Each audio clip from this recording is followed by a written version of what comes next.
lên lệ à tàu Vangin và chuyện lệ năm trăm tàu Pui zawng thế nên cũng nói này in vai chỉ phải cụ chú anh đây với là hiện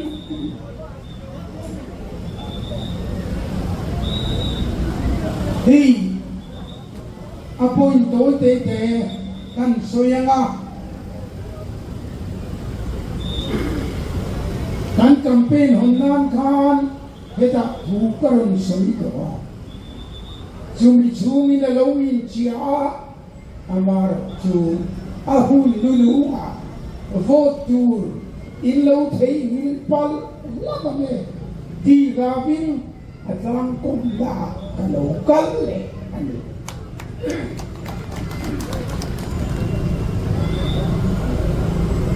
Mani Ramtan Lai District Town Mani Ramtan Chanet Mai Tak Boysin Taka Kal Ti Kan Fcaa Chu Chuan Kan Ti Nale Kan Ti Tu Kan Hriattur Angai Ani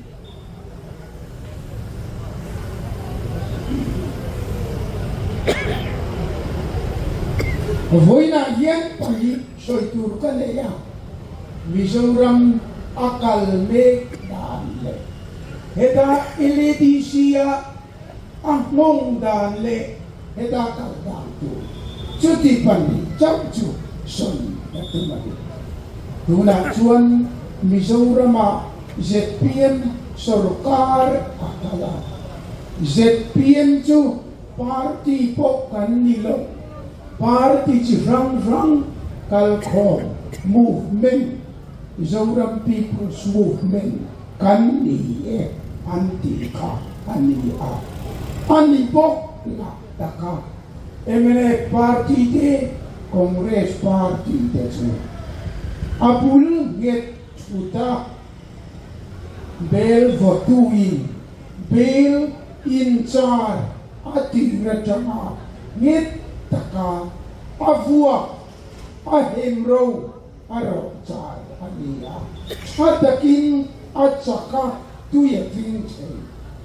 ZPM chu tiangin apula chama lilo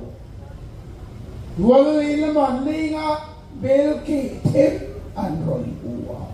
vele lama pakhatina tangaron le lama tangaron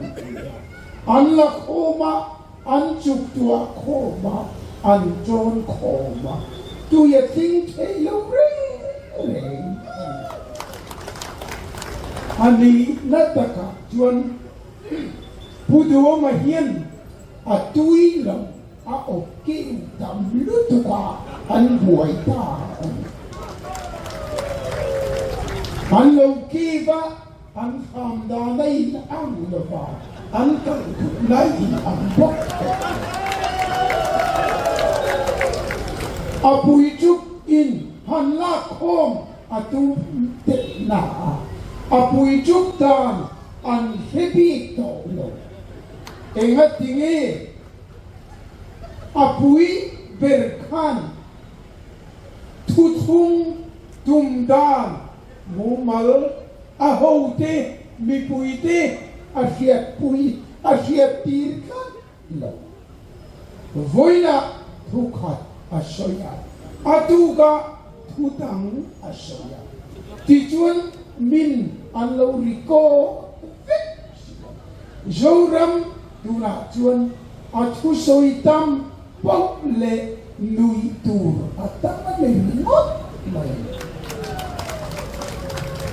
intirnan hausa Mizoram University tu ai akabineti ullu takin angai tua hetiati yang aye College palingatal akintel angai abangin ay zola lang chuan ti lo Vangin ay zola din lo ani lo ti Education Ministerin hausa ay introduce lung rual takina di takchu ti housing et dan an pas ha gezeta achua ka ti chuan chu university abul jannatur aizol college te dokan te lorem kho in an puai pui mu pa chu thi lai chuan lung lei lama avajima hausina dan apas vek doka lung lei lama apakan sirimut le lung lei kan da an tirimut le kan ti ain kan in ti derian ka ti dere ti nam ka boy sikap kan ti china chu Vangin hausa an pas vector gazeta chua vector ajin pain lulei Mipui ava boy sikap ribo ati telo re house tutua house ina pas tu house booking ati dang lam le tei chopan ram duai kanam lai sarkar kanin thak jing lu tu ka ulam tinga omlo lain thami dai sarkar kan nei lai RPG po kan nga kan RPG pakat prijo anu zat thak ko pa kan battalion commanderin akam chua pain mi transfer lo mole jin konga house ti tu victor kam chua pa kan sili ot sili lo re chu atui lo ok keu te kan duhna an mangan pui chat to chu Vangin adang zawng soi se ani kong chelu te kum som pangadai siam turina an kong siam pe tin thara piangin lo kan pesa zatan an voinan pe ate lo tin so thi mun phia ing kim mai Mipui pe shen ap halo lutuka a olutu diai chita ani lai tika asoi cha halo ole puisa avang lutu asa tha berchu ano te hovin anan mu an pui kha electiona achi swala chile chi namle namin kar fui por zonga tuason Vangin election commission of India achiamlo kan konting Mizoram chief minister omto zong jinga election commission ina a konting masak FIR ang kai pui pejo kung thum tan thei na le poi sa choi thei na ani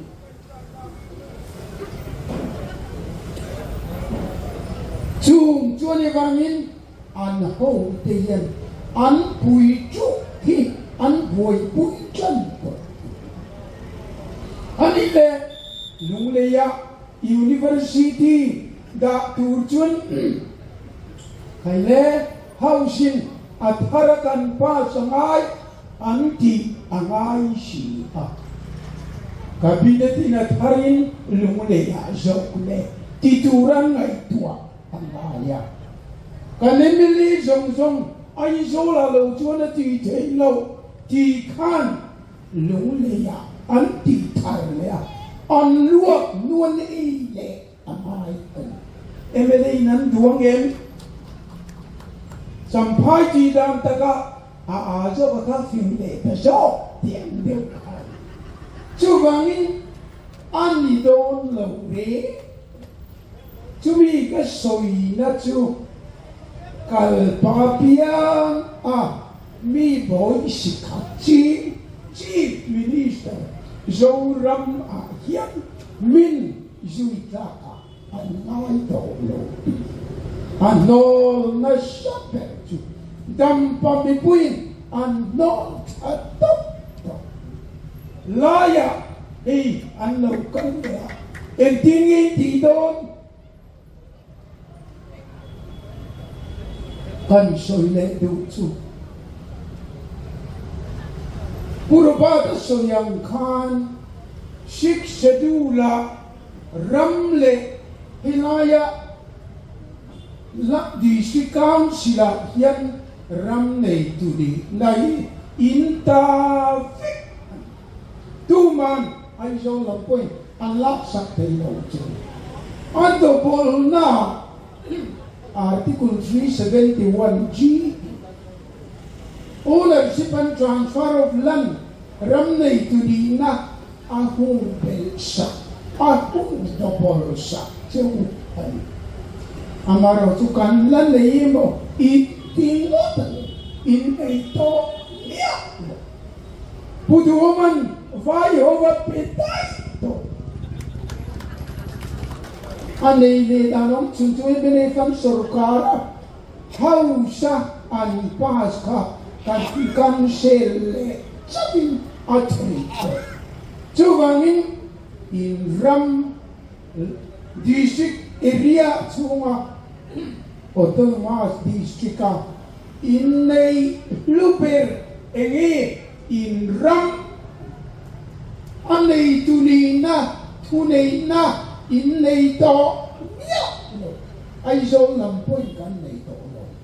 pu du man acha bi ne del hi petai to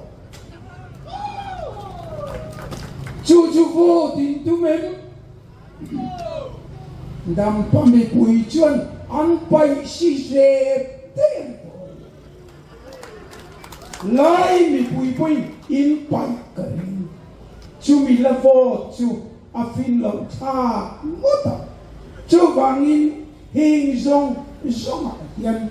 janin kaya kan cha tu chu adam tam tak so tu lo amai ro chu chung zong jinga poi be chu amai Article 371G hi chu Arreciang ber ati arreciang bera arhal masa ber Vangin voina tilpakhat idem vot dona kacha du chu ma changa ram nei tu di na in nei al luper pai sak tu shal sak tu party in than kin chuan dam pa Mipui nan ui zat watam an ni pui nan no chu Vangin tun LADC Council in kana hian nang ma ni mangai tu nang ma ni ta na cha ngai tu MNF tan khang Article 371G in 6 schedule hung sa ron hung to bol tu kha lo vo ula apan dia min paisa tu ZPN ka chu lo vo re su sumi tu chuan voina atang kom nam ram sal tu hi khoi ram mai an vo ting mai lo avo ting masa in lo tang la bange dam pa Mipui poi an pai to kha chu Vangin Naktuk loka ka tu ka e mo la vo tha to chu Vangin chu ti puna chuan kan ram le anh ấy tu ni na lệ tu lệ na min khal sắc tu ZPM सरकार mun thang pui na an du to lo hi lai mi pui pan kan thang king lovin kan vote lo do sim ti ka lo sim ula in me don huna heta arsia khan lo metra kam turin kang e chewa emene candidate kan chuang anrin an cha cho Vangin mimala an chatemo chat lovemo kha chu thu khat nero se in ro nei lobe vai ne na acha pi ne na perfect hal sak tu chu lo vote lo fa chamula emene chang tu na Christian leitu kha ron nan tu ka kan candidate lo vote Turin kan e so wani e ka lo be